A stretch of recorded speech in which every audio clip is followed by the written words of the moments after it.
Last year's Google Pixel 7, it was one of the best phones to come out in 2023. It was certainly my favorite phone of the past year. And thanks to a pair of recent rumors, the upcoming Pixel 8 has a pretty good shot at living up to that high standard. There's a lot to like about Google's Pixel series phones, led by the excellent cameras that can produce shots every bit as impressive as far more expensive flagship phones. In a similar vein, Google's switch to its own Tensor chips have allowed recent series devices to support the same AI features found on Pixel flagships. These two strengths, excellent cameras, impressive AI capabilities, fall under one common banner: value for money. Opt for a lower-cost Pixel device, and you will have to make some sacrifices, but not so many that you're getting a compromised experience. The Pixel 7 had delivered on that promise better than any of its predecessors. For a moment during the Pixel 8 rumor cycle, it sounded like Google's follow-up device might have a hard time making the same claim.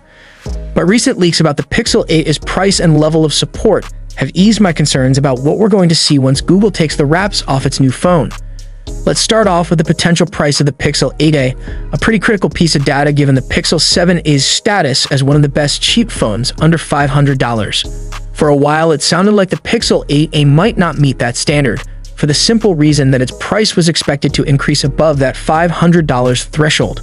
Specifically, German publication WinFuture posted rumored Pixel 8 prices back in March that suggested European prices for Google's phone would go up by €60.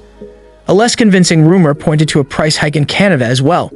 Different parts of the world have different prices, so an increase in one country doesn't necessarily mean that prices are going up everywhere. Still, after the Pixel 7a went up in price by $50 over the Pixel 6a, you couldn't help but worry that history might repeat itself. According to OnLeaks, whose track record on unreleased phones is also solid, you needn't fret. That leaker has the price of the 128GB Pixel 8 as sticking at $499. The 256GB version of the phone would cost $599 according to this rumor. If accurate, it means that there will be a version of the new Google phone available for less than that psychologically important $500 threshold. And that's important. In the greater scheme of things, a $50 boost isn't that big of a deal, especially given the rumored additions to the Pixel 8, like a brighter display with a 120Hz refresh rate. But there's something satisfying about paying less than $500 for a phone and still getting a good value in return. That's been a key to past Pixel success, and at least one sign points to it, continuing with the Pixel 8a. Besides price, the other unanswered question about the Pixel 8 involves just how much support Google plans to extend to its new phone. The Pixel 7 features 3 years of software updates. One of those has already been accounted for with the release of Android 14, and Android 15 will knock out another one, and 5 years of security support.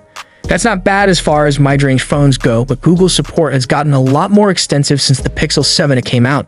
Last fall's Pixel 8 releases can count on 7 full years of support, both in terms of software updates and security patches. We're in line to get answers to our Pixel 8 pricing support questions sooner rather than later. Google I/O 2024 takes place in less than 2 weeks, and that developer event is typically where Google shows off new hardware like its Pixel series phones. We're guessing that this year's I/O will be no different. So when Google executives do take the stage to talk about their latest Pixel models, there will be plenty to pay attention to, from the AI-powered features to the camera capabilities.